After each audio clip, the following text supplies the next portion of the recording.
তো গাইস আজকে আমি তোমাকে দেখাবো একটা ছোট ট্রাক্টর দিয়ে ধান কিরকম করে মলন দেওয়া হয়। তো ন শুরু থেকে বলি। আজকে সকাল সকালে ঘুম থেকে উঠে আমি গেতাছি আঙ্গু খেতে। আর এটা এলো আঙ্গু ক্ষেত। আর আমি খেতে হেরে তেলের দামটা নিয়ে নিলাম। অহনকার তেলের দামটা নিয়ে আমি গেতাছি ডিপুতে। কারণ তেলাই না হেরে তেলটা আগে ট্রাক্টরে ভরাই না নাকবো। তেল ডিপুতে গেতে গেতে আমি আইনা পেলাম রেল লাইনের রাস্তা। আর তোমরা একটু রেল লাইনের রাস্তার ভিউটা দেখে নাও।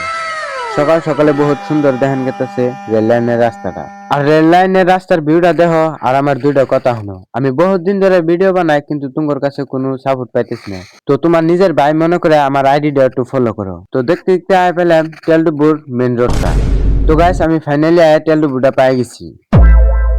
তো গাইস তেল ছাল ভরায় অহংকার গেতাছে আমি ট্রাক্টরের বগলে। তো গাইস তারপর তেল ছাল ভরায় আমি ট্রাক্টরটা স্টার্ট দিয়ে দিছি। আর তোমরা একটু দেখে না ছোট ট্রাক্টর দিয়ে কিরকম করে মলন দেওয়া হয়।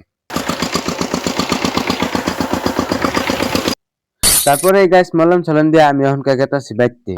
আর আমি এই ভিডিওতে সবকিছু দেখাই নাকি কারণ আমার নাকি একজন মানুষ হয়েছিল না। আর এলকা এলকা কিন্তু ভিডিও সিডিও করান না। তাই এই পর্যন্ত আমার ব্লগটা। আর এই ব্লগটা যদি ভালো লাগে থাকে তাহলে নিজের ভাই মনে করে আমার আইডিটা একটু ফলো করে দিও। তো বাই বাই গাইস।